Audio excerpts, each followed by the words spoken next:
오늘 말씀의 제목은 이에 그 두 사람이 베들레헴까지 갔더라입니다. 여러분들은 아직 준비가 안 되셨나요? 네, 잠시만요.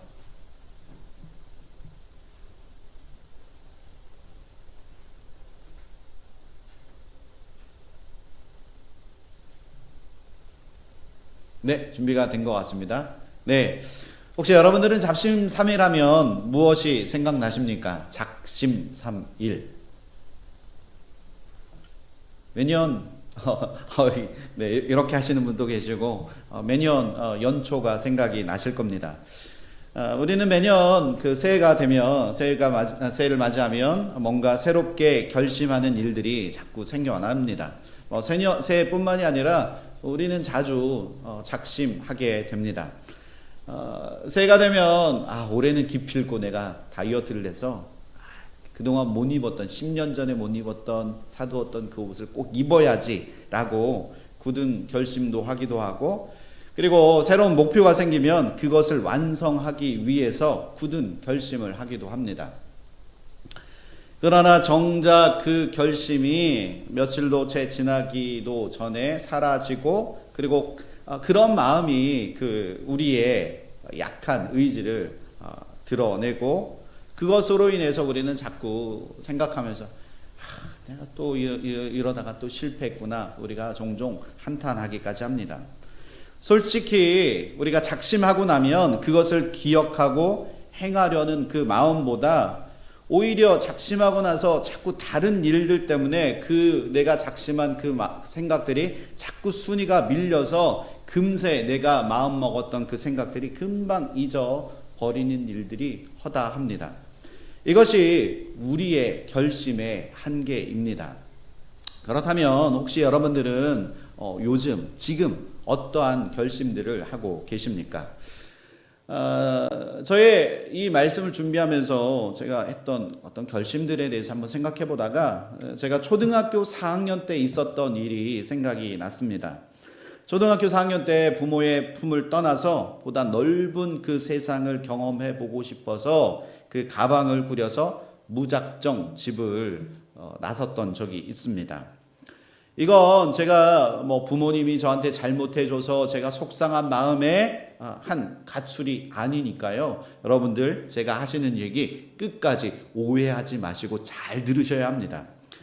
저는 금강이 흐르는 그 충남 부여의 한 시골 마을에서 살았습니다. 김우중 그 회장의 세상은 넓고 할 일은 많다라는 그 책을 보면서, 그리고 저희 어린 눈에 그렇게 말하는 것들을 듣고 세상이 넓다고 하는데, 그러면 우리가 살고 있는 그 동네 말고 저희 집 앞에 흐르는 큰 그 강물, 그 금강 그 맞은편을 보면 차들도 많이 지나다니고, 그리고 그곳은 뭔가 제가 사는 동네보다는 뭔가 더 이렇게 좋아 보이는 그런 동네처럼 제 눈에 그렇게 들어왔었습니다. 그래서 제가 그 반대편 동네가 너무 궁금해서, 그래서 저는 이제 가방에다가 이제 먹을거리도 넣고, 요즘처럼 좀 그 여행하기 좋게 뭔가 이렇게 식량을 탁 집어넣으면 좋을 수도 있지만, 제가 기억나기로는 집에 있는 양파나 감자 이런 것들을 다 그냥 가방에다 다 집어넣었던 것 같아요. 그래서 가방에 넣고, 그리고 행여나 이제 먼 길 나가는데 비가 오지는 않을까 해서 집에 있는 큰 우산을 하나 여기 가방에다 탁 꽂았습니다. 그리고 이제 또 며칠 있을 거니까, 얼마 동안 있을지 모르니까 이제 여벌의 옷도 가방에 집어 넣습니다. 지금 생각해 보면 초등학교 4학년이 생각하기에는 참 패기가 넘치는 행동이 아닐 수 없습니다. 그런데 저희 사진에서 보는 것처럼 어린 아이의 그 발걸음으로 그 동네 한 바퀴를 돌아가다 보니까 금세 지치더라고요. 지금 제가 살고 있던 그 시골 마을에 이렇게 가보면 이게 이렇게 작았어. 초등학교도 보고 있으면 예전에 그 느꼈던, 아무리 달려도 끝에서 끝까지 달려가도 끝이 안 나왔는데 지금은 이렇게 보면 에게 이랬어? 라고 느껴지는 그곳이 그때는 걸어도 동네 한 바퀴 걷는 게 쉽지 않았습니다. 그러다 보니까 저도 모르게 금방 지쳐서 배가 고프더라고요. 배가 고파서 이제 더 이상 걸을 힘도 없고, 그런데 한번 남자가 칼을 뺐는데 무라도 썰어야지. 그러고선 이제 동네 한 바퀴를 걸어서 그 다리를 건너서 다른 동네로 갈까 하다가 금방 해가 떨어지더라고요. 그래서 동네 한 바퀴 돌아서 다시 집으로 되돌아왔던 기억이 있습니다. 불과 제가 생각엔 뭐 며칠 있을 계획으로 나왔지만 아마 1시간, 한 2시간 이 정도 되지 않았을까 생각합니다. 지금 생각해보면 제가 했던 이런 행동들이 굉장히 참 무모한 도전이었던 것 같습니다. 그때는 제가 뭔가 해낼 것 같은 그런 마음의 결심이었지만 결국 저의 한계를 발견하고 나서 다시 집으로 돌아서야 했습니다. 우리가 하는 이런 결심들이 작심삼일로 끝나는 그 이유는 우리가 오로지 이 결심에 관하여, 결심에 대하여 우리가 한 그 결심을 우리가 다 책임져야 하기 때문입니다. 각자의 한계를 잘 안다면 모르겠지만 각자의 한계도 잘 모르는 그 상황에 우리가 하는 수없이 많은 그 결심들, 오늘은 이렇게 내가 결심할 거야, 이렇게 하는 것들이 얼마나 많이 있습니까?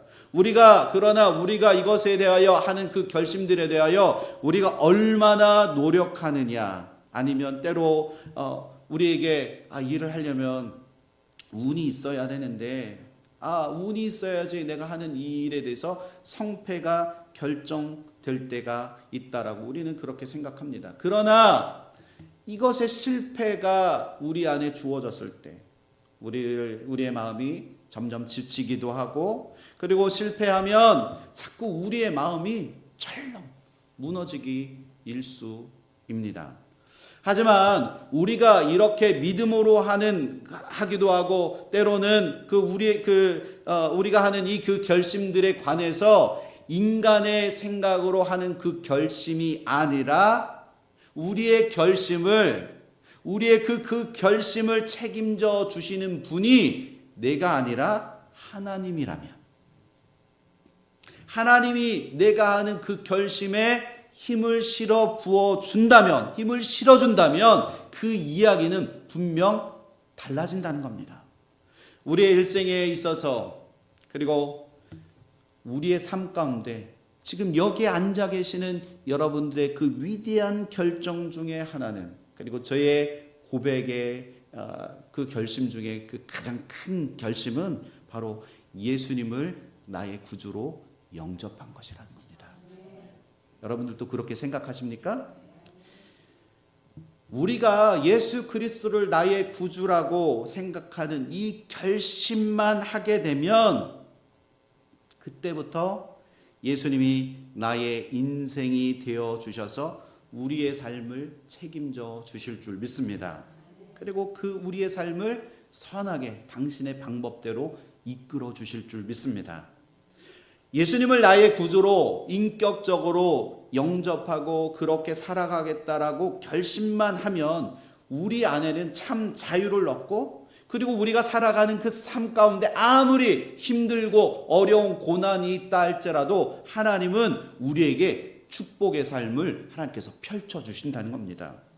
이 믿음의 결단이 바로 주님과 함께 그 길을 걸어가겠다고 시작하는 그 시작부터 우리가 늘 그러한 위대한 결단, 그 결심이 우리의 삶 가운데 늘 넘쳐나시기를 축원합니다.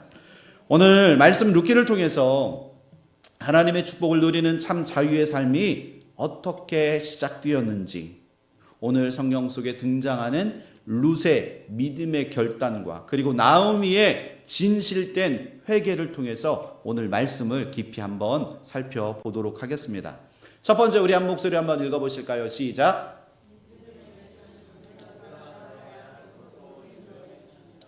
아멘. 룻기 1장 15절에 보면 나오미가 또 이르되 보라 내 동서는 그의 백성과 그의 신들에게로 돌아가나니 너도 너의 동서를 따라 돌아가라. 우리는 지난주의 말씀을 우리가 생각해보면 이 말이 무슨 말인지 쉽게 알 수 있습니다. 나오미가 오랫동안 함께 살면서 그 두 자부와 오랫동안 살면서 두 며느리 오르바와 룻은 그 어미 시어머니의 그 따뜻한 사랑과 그리고 남편을 잃은 그 새 여인을 향한 하나님의 그 긍휼하심을 그의 가정 안에서 그리고 하나님이 베풀어 주신 사랑과 시어머니의 그 사랑을 그 가정에서 많이 경험한 것 같습니다.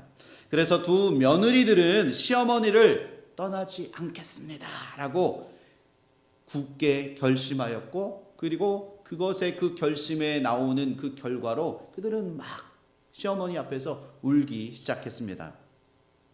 그러나 그들이 결심하고 얼마 지나지 않아서 첫째 며느리 오르바는 원래 자기가 속했던 그 백성으로 다시 돌아갑니다.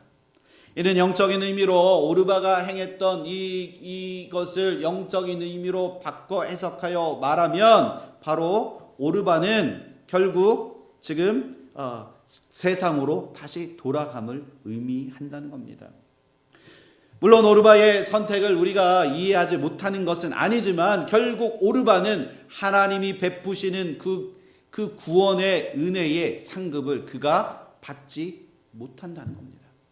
오르바가 모압 지방에 있는 자기 백성으로 돌아갔다는 것은 그의 신인 크모스에게로 돌아가서 그 신을 섬기는 삶을 선택하였다라는 것을 의미한다는 겁니다.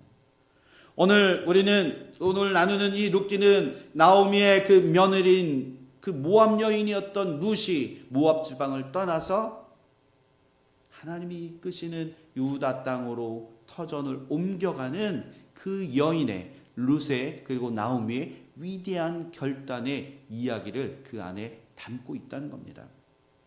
하나님이 복을 주시는 위대한 그 삶의 영역을 옮겨가는 그 위대한 이야기입니다. 모압 땅에서 룻이 모압에서 유다 땅으로 가고자 하는 이 결단은 위대한 결단이고, 그리고 이것을 뛰어넘어서 오히려 이것은 신앙적인 결단이며 그녀의 인생에 있어서 가장 중요한 결단이었다는 겁니다. 룻과 오르바가 태어난 그 곳이 어디죠? 모압. 어디라고요? 모압입니다. 그런데 성경을 보면 항상 모압을 모압 땅이 아니라 모압 지방이라고 그렇게 부르고 있습니다. 그런데 반면에 유다는 유다 지방이라고 하나요? 유다 땅이라고 그렇게 부르고 있습니다. 영어로는 country, 그리고 이 지방은 country, 그리고 땅은 land입니다. 히브리어로 이제 지방을 뭐라고 하냐면 세데, 그리고 땅은 예레츠라고 합니다. 여기서 지방을 의미하는 그 세데는 이 의미가 어떤 의미가 있냐면 좁고 별 의미 없는 공허한 땅, 그리고 멸망의 땅이라고 그렇게 성경은 말하고 있습니다. 그리고 땅을 의미하는 예레츠는 넓고 자원이 풍부하여 하나님 주신 그 곳, 하나님이 주신 땅, 이것을 의미합니다. 그래서 영적으로 보면 모압 지방은 아무 의미가 없는 공허한 삶의 영역을 가리키고요. 그리고 유다 땅은 하나님이 복을 주시는 삶의 영역을 의미한다는 겁니다. 지금 두 여인, 두 자부, 오르바와 룻. 오르바는 무엇을 선택했죠? 모압을 선택했고, 룻은 무엇을 선택했죠? 유다 땅. 하나님이 계신 그 땅을 선택했다는 겁니다. 우리 인생의 삶에 있어서 우리는 수없이 많은 결단과 결정을 해야 하는 순간을 우리는 계속적으로 맞닥뜨립니다. 그렇다면 우리도 지금 오르바와 룻의 결정에 있어서 우리는 어떠한 결정을 하는 것이 과연 옳을까? 자, 오늘 말씀 룻기 1장 16절에서 17절 우리 한 목소리 읽어보실까요? 시작.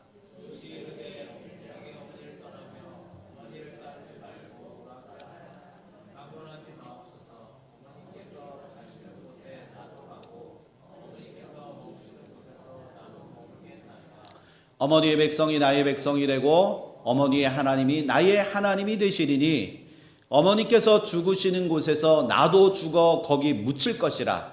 만일 내가 죽는 일 외에 어머니를 떠나면 여호와께서 내게 벌을 내리시고 더 내리시기를 원하나이다 하는지라. 아멘. 비록 룻은 이방 여인이었지만 룻의 그 신앙은 시어머니를 통해서 결국에는 하나님을 알게 된 것입니다. 그래서 그녀는 천지를 지으시고 인간의 생사 화복을 주관하시는 하나님을 절대 떠날 수 없다라는 그 굳은 결심을 이 어머니를 통해서 그렇게 하게 됩니다. 룻은 돌아가라는 그 시어머니의 그 권유를 뿌리치고 시어머니를 따라간 것입니다. 룻은 하나님을 붙들기 위해서 이 세상에서 중요하게 여겨지는 그 모든 것을 지금 어떻게 했다고요? 다 내려놓았다는 겁니다.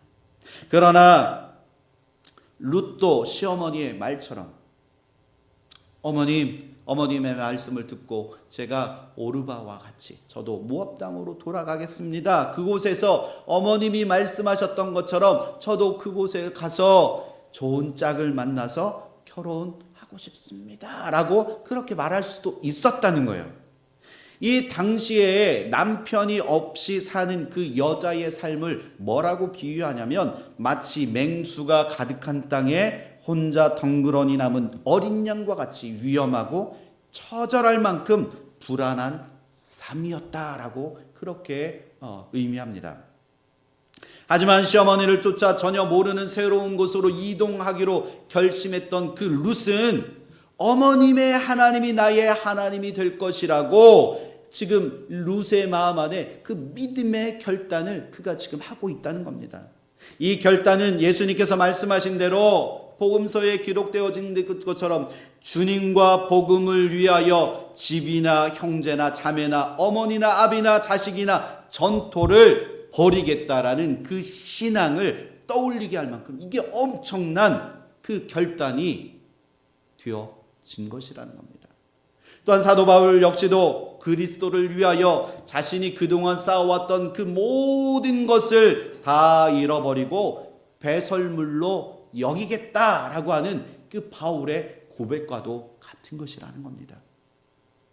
이처럼 신앙의 행동에는 그 혈육관계 그리고 친척 관계를 초월한 그 본인 나 자신의 그 신앙의 결단이 있어야 한다는 겁니다.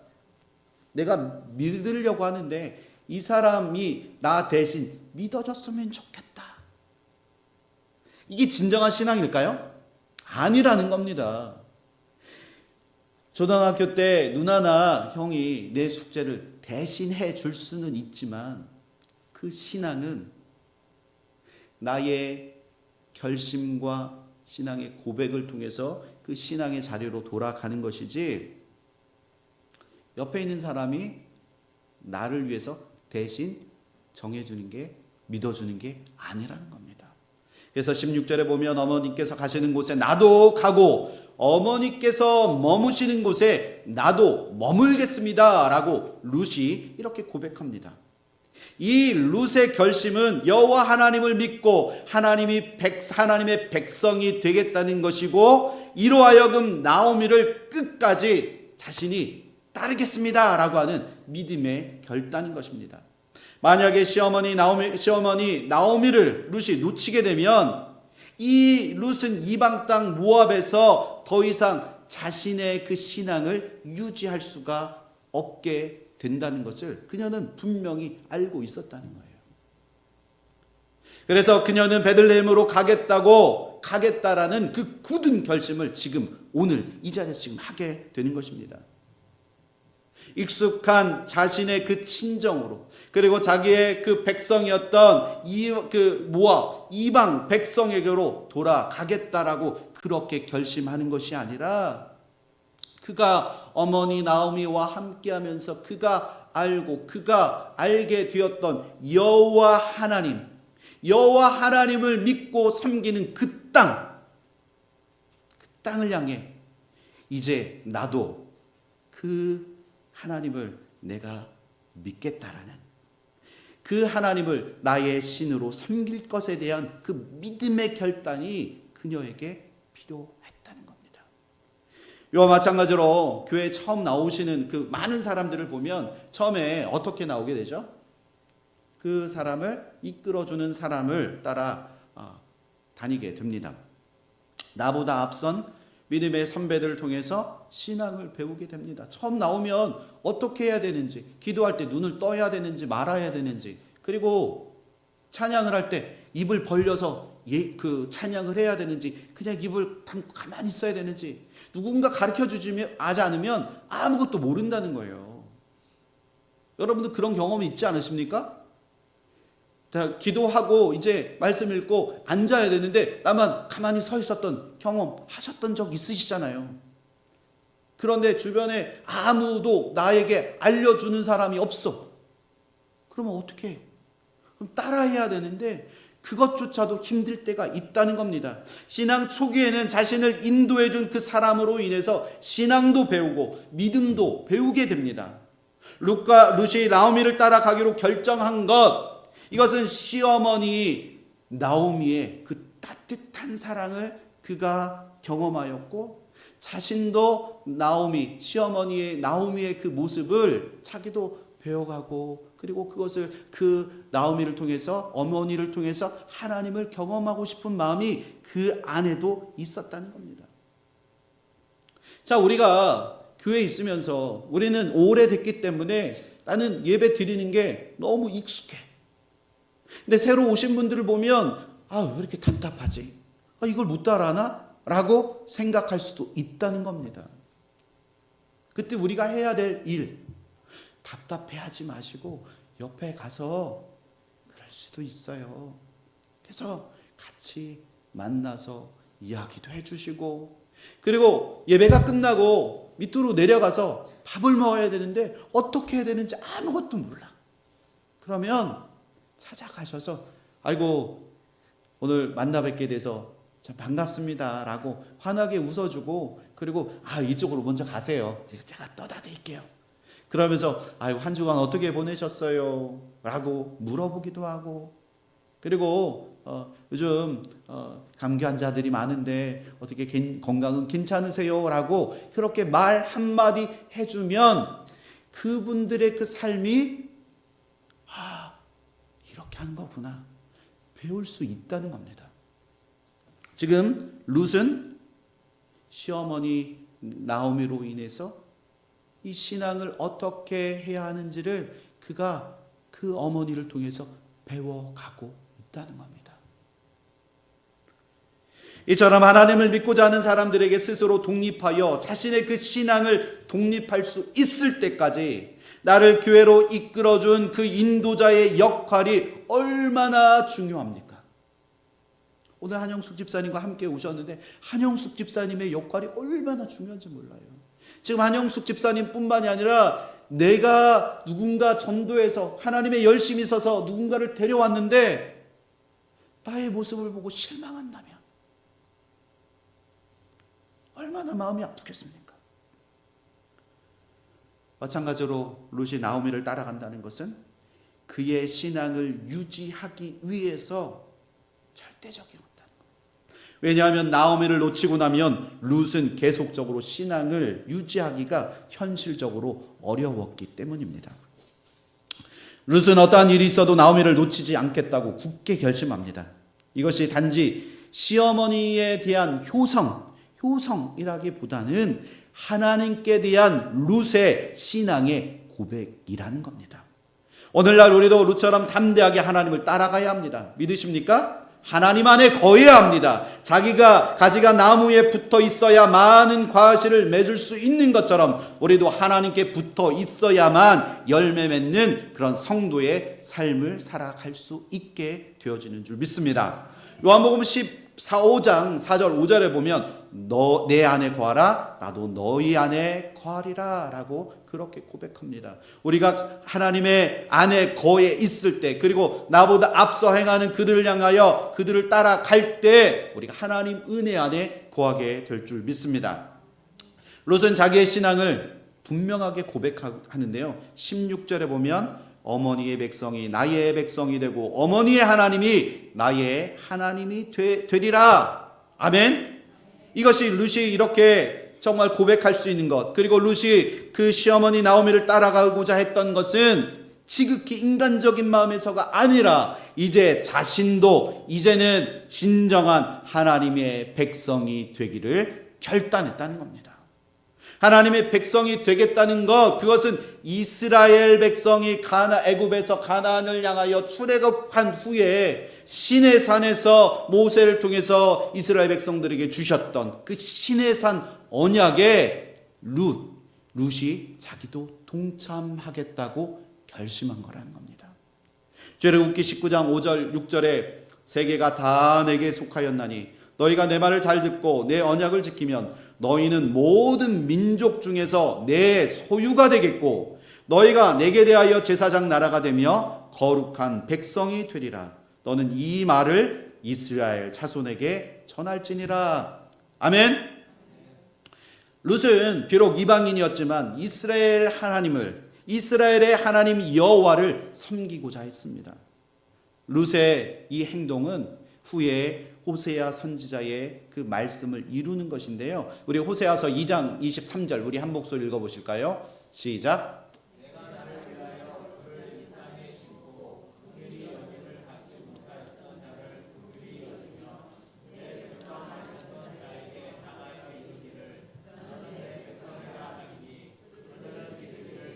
네, 하나님이라 하시니 아멘. 우리 하나님은 어느 한 민족에게 제한된 그런 하나님이 아니십니다. 그러므로 누구든지 하나님을 믿기만 하면 그를 하나님의 자손이 되게 하시겠다고 말씀해 주십니다. 아브라함에게 하신 그 약속의 말씀은 혈통적으로 그의 자녀들에게만, 후손들에게만 제한된 그 복음이 아니라는 겁니다. 지금 여러분들에게 임한 이 복음을 믿는 자들, 주를 믿는 모든 자들에게 주어지는 하나님의 약속이심을 여러분들이 믿으시기를 소망합니다. 룻의 그 결심, 룻의 그 결단 중에 더 중요한 것이 있다면, 더 대단한 것이 있다면, 지금 한번 말씀을 보면 만일 내가 죽는 일 외에 어머니를 떠나면 여호와께서 내게 벌을 내리시고 더 내리시기를 원하노라 라고 그렇게 고백합니다. 이것은 죽음 외에는 자기 어머니와 어떻게 떼어놓을 수 없다는 것을 의미합니다.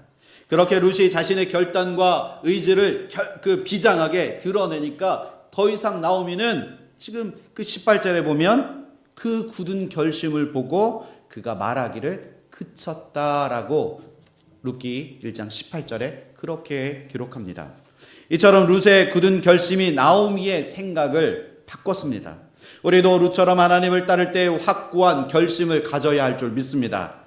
중간중간에 우리가 하나님을 믿을 때 보면 머뭇거릴 때가 있는데 머뭇거리지 말아야 합니다. 우리가 처음 예수를 믿을 때 우리 한번 생각해 보십시오. 무작정 친구를 따라갔던 그 교회에서 자신의 그 신앙의 결단이 없었다면 지금 이 자리에 하나님의 은혜와 축복을 누릴 수 있는 사람이 과연 어디에 있겠습니까? 믿음은 그래서 결단입니다. 아멘. 내가 결단하지 않으면 이 교회 문턱을 넘어갈 수가 없다는 거예요. 그래서 믿음은 결단입니다.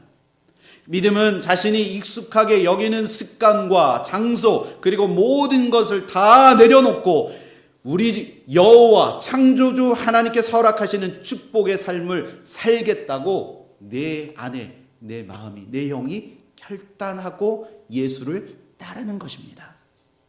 믿으십니까? 그래서 굳은 결심으로 주의 길을 걸어가야 할 줄 믿습니다. 그때부터 우리가 그렇게 믿음으로 결단하는 그 순간부터 주님은 우리의 삶을 선하게 인도하십니다. 오늘 아까 우리가 아이들이 있을 때 함께 찬양했던 주와 함께 길 가는 거 즐거운 일 아닌가? 우리 주님 걸어가신 그 발자취를 밟겠네. 한 걸음 한 걸음 우리 주와 함께 날마다 날마다 우리 걸어가리. 아멘. 이 믿음의 고백이 여러분들의 고백이 되어줄 수 있기를 축원합니다. 오늘 이 부른 이 찬송가의 가사처럼 우리 마음 안에 보다 하나님을 향한 그 믿음과 열정, 그 결심을 하나님 앞에 할 때 하나님께서 우리에게 베풀어 주실 놀라운 축복을 경험하게 될 줄 믿습니다. 두 번째, 진정한 회개는 우리가 있어야 할 곳으로 인도해 줍니다. 룻기 1장 19절 한번 읽어보실까요? 시작. 베들레헴에 이를 때 온 성읍이 그들로 말미암아 떠들며 이르기를 이가 나오미냐 하는지라. 아멘. 나오미와 룻은 이제 드디어 베들레헴에 도착했습니다. 19절에 나오미와 룻이 베들레헴에 이르렀다는 것은 이 영적으로 보면 이것은 완전한 그 회개를 뜻합니다. 여자 두 명이 그곳까지 가기에는 결코 쉬운 여정이 아니었습니다. 그러나 나오미는 베들레헴을 향하여 가다가 중도 하차하지 않았다는 겁니다. 실패한 모습으로 가는 것이 싫다고 원래 있던 곳으로 가는 것을 주저하거나 망설이지 않았다는 겁니다. 아마도 그랬다면 이 나오미와 룻의 나오미의 삶에서 완전한 회개는 이루어지지 않았을 것입니다. 여기서 우리가 알 수 있듯이 주님 앞에 나아갈 때는 하나님은 우리의 완전하고 진실된 회개를 원하신다는 겁니다. 적당한 회개, 이거 그냥 하다가 말지 뭐. 이게 아니라 하나님은 적당한 회개를 원하시는 것이 아니라 하나님은 우리의 완전하고 진실된 회개를 원하신다는 겁니다. 베들레헴은 원래 나오미가 살았던 곳입니다. 따라서 베들레헴으로 돌아왔다는 것은 원래 있던 자리로 되돌아온 것을 의미합니다. 이처럼 회개란 원래 자리로 되돌아가는 것을 의미합니다. 누가복음 15장, 우리는 너무나 이 말씀을 잘 알고 있습니다. 이 누가복음 15장의 탕자의 비유에서도 둘째 아들이 아비 집을 떠나 그가 원했던 그런 삶으로 갔을 때, 그가 아버지 집을 떠난 것이 잘못된 것을 깨달았을 때 그가 어떻게 행동합니까? 다시 원래 자기가 살았던 그 아버지 집으로 돌아가는 것이 바른 선택임을 그가 깨달았다는 겁니다. 원래 있던 자리로 되돌아가는 것, 그것이 바로 우리를 만드신 하나님 앞으로 돌아가는 것이라는 겁니다. 여러분들 믿으십니까? 나오미는 베들레헴에서 흉년을 당했을 때 어떻게 행동했습니까? 자신이 지금까지 살아왔던 그 땅을 떠나서 그저 잘 먹고 잘 살기 위해서 베들레헴을 떠나 양식이 있는 그 모압 땅을 향해 갔다는 겁니다. 고난을 당하자 결국 있어야 할 자리에 있지 않고 인간의 얄팍한 지식으로 더 나은 곳으로 향하여 찾아 떠나갔던 그 나오미에서, 그러나 지금 그녀는 다시 하나님의 인도하심으로 원래 있던 자리로 되돌아왔습니다. 오늘날 수많은 사람들이 고난을 만나면 하나님의 품을 떠나 자기 스스로 잘 살아보려고 애를 쓰는 경우가 허다합니다. 특별히 지난 3년간 코로나의 역습을 통해서 분명히 있어야 할 은혜의 자리를 박차고 잊지 말아야 할 자리에 있는 그런 성도들이, 그런 사람들이 얼마나 많이 있습니까? 그들이 그래서 성도들이 떠났다고 아우성치고 그러면서 무너진 교회들이 얼마나 많이 있습니까? 그 무너진 교회들은 아직도 회복되지 않고 있습니다. 아직도 회복되지 않아서 허우적대는 그 교회들이 여전히 존재하고 있다는 겁니다. 결국 있어야 할 자리를 떠나게 될 때 우리는 아무런 열매를 맺지 못하게 된다는 것을 여러분들이 명심했으면 좋겠습니다. 그러나 원래 있어야 할 자리로 되돌아갈 때 거기에 진정한 회복이 있게 되는 줄 믿습니다. 왜냐하면 우리가 있어야 할 자리가 바로 하나님이 계시는 곳, 하나님의 성전, 하나님의 품인 줄 여러분들 믿으시기를 소망합니다. 나오미가 베들레헴에 이르렀을 때 사람들이 그녀가 다시 돌아온 것에 대해서 주변에서 비아냥거리듯이 막 떠들어댑니다. 쉬운 성경에 보면 그 부분에 대해서 이렇게 말합니다. 아니 이게 누구냐? 10년 전에 떠났던 나오미 아니냐? 나오미를 바라보는 그들 입장에서는 나오미가 베들레헴을 떠나서 모압으로 갔을 때부터 그들은 이미 그들은 그 베들레헴 사람들의 그 가십의 중심에 서 있었다는 겁니다. 겉으로 보기에 나오미를 위로하는 척하면서도 속으로는 그 비웃는 사람들이 그 나오미가 돌아오는 그 순간에 그 사람들이 지금 비아냥거리고 지금 웃어대고 그러고 있다는 거예요. 그러니까 나오미의 행동이 그들을 향해 뭐라고 말합니까? 우리 20절, 21절 한 목소리 읽어보겠습니다. 시작.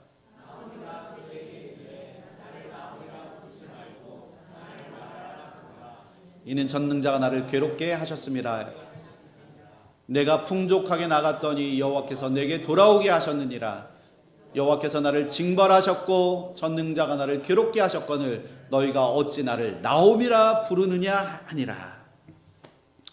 우리가 처음 룻기를 시작할 때 제가 이름의 뜻에 대해서 설명했습니다. 나오미는 원래 뜻이 뭐였죠? 기쁨, 나의 기쁨, 그리고 말하는 슬픔이라는 이름의 뜻을 가지고 있습니다. 자신의 이름으로 자신의 그 처지를 솔직하게 고백하고 있다는 겁니다. 사람들이 수근수근거리며 비아냥거리는 그 속에서도 부끄러운 일을 당하면, 사람들이 그런 이야기를 당할 때 우리는 어떻게 하죠? 우리는 자꾸 나를 변명하려고 합니다. 이것이 사람의 본능입니다. 나 이래서 그랬고 저래서 그랬고. 그런데 그래서 이 핑계 저 핑계를 대면서 자신의 행동을 자꾸 합리화. 나는 이래서 그랬어. 그러나 나오미는 자기의 잘못을 조금도 변명하지 않았다는 거예요. 있는 그대로 자신의 그 실수를 인정했다는 겁니다. 자기의 부끄럽고 창피한 실수를 다 사람들 앞에 고백합니다. 이것은 자신의 그 연약함이 아니라 나오미 안에 있는 진실된 그런 용기에서 나온 행동이었다는 겁니다. 나오미는 자신의 실패에 관하여 이는 전능자가 나를 심히 괴롭게 하셨음이라 라고 그렇게 고백합니다. 이것은 나오미가 자신의 처지와 책임을 하나님 앞에 전가하는 것이 아니라는 겁니다. 자신의 그 잘못된 선택으로 지금까지 하나님 없이 지낸 그 삶이 얼마나 괴로웠는지 사람들에게 자신의 그 신앙을 고백하는 행위라는 겁니다. 이것은 나오미의 참된 신앙의 표현이며 자신의 잘못을 인정하는 행위라는 겁니다. 바울도 사도행전 23장 1절에 공회에서 자신이 그 예수님을 알기 전에 행했던 그 잘못을 시인하는데요. 우리 사도행전 23장 1절 한번 읽어보실까요? 시작.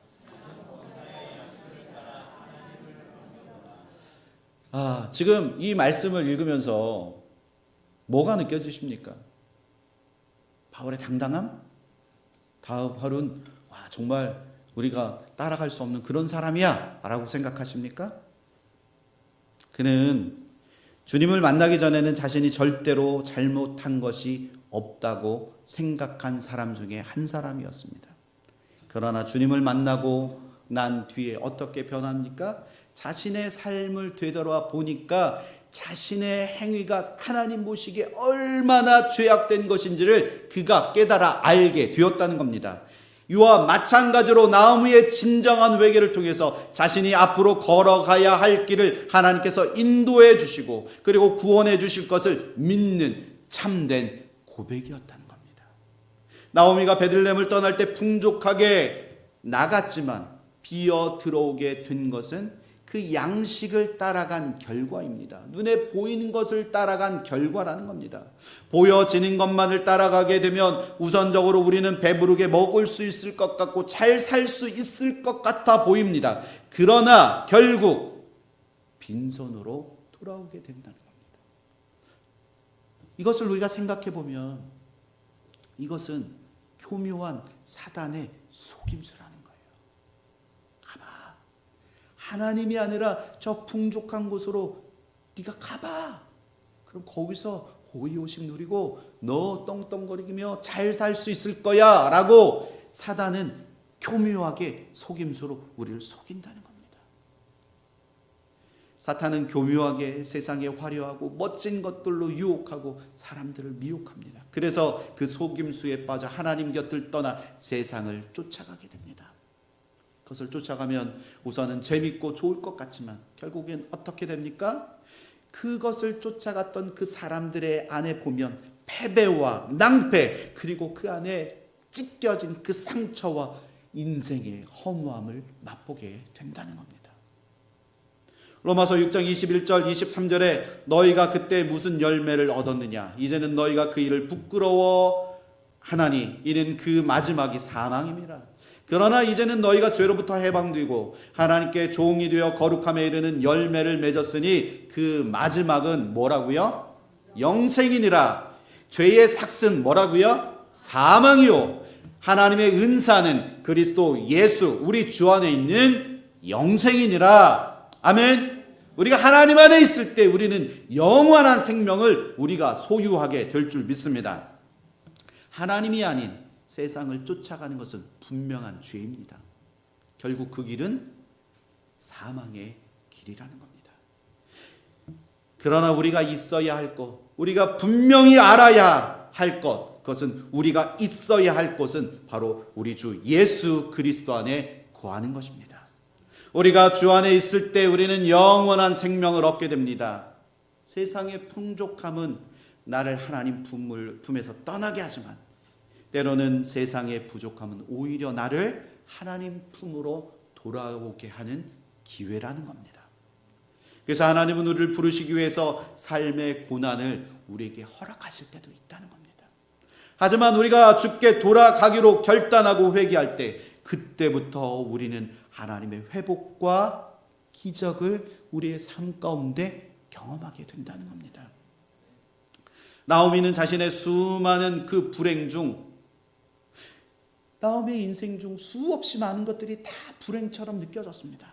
그러나 그때 그 불행 중 얻은 것 하나가 있습니다. 바로 며느리 룻입니다. 비록 며느리 룻은 보잘것없는 이방 여인이었지만 하나님께서 이 미약한 여인을 통해서 하나님의 구원의 역사를 이루어 가신다는 겁니다. 이것이 하나님의 섭리이고 하나님의 방식인 줄 믿습니다. 룻, 그녀의 이름은 예수님의 그 계보에 적힌 4명의 여인들 중에 한 명이었다는 거예요. 두 여인이 나오미와 룻이 베들레헴에 도착할 시기, 저는 이 말씀을 읽으면서 너무 감동이고 너무 좋았던 것이 뭐냐면 그때 그 시기에 유대인들이 보리를 추수하는 시기였다는 겁니다. 사실 두 사람이 보리를 추수할 때에 베들레헴에 도착한 것은 그들을 향한 하나님의 계획하심이었다는 겁니다. 아무것도 먹을 거 없는 그 상황 속에 베들레헴에 돌아왔을 때 그들의 인생 가운데, 그들의 삶 가운데 먹을 것이 하나도 없었습니다. 아무것도 없었습니다. 하지만 베들레헴의 들에서 뭐가 자라고 있었다고요? 보리가 자라고 있었다는 겁니다. 추수할 때가 다가왔다는 겁니다. 하나님은 그들이 회개하고 원래 있어야 할 구원의 땅, 은혜의 현장으로 돌아올 때 그들을 위해서 친히 하나님께서 양식을 준비해 놓고 계셨다는 겁니다. 믿으십니까? 우리 하나님은 당신의 부모로 돌아오는 자들에게 결코 줄이게 하지 않으신다는 겁니다. 주님께 돌아오는 자들에게 하나님의 영원한 생명과 하나님의 영원한 양식을 여러분들 가운데 베풀어 주실 줄 믿습니다. 나오미와 룻은 아무것도 가진 것 없이 빈손으로 하나님께 돌아왔지만 하나님은 그들을 위해서 넓은 틀에 익은 곡식들을 미리 예비해 놓으셨다는 것을 여러분들이 명심하시길 소망합니다. 믿으십니까? 하나님은 우리의 전능자이십니다. 하나님은 우리의 구원자이십니다.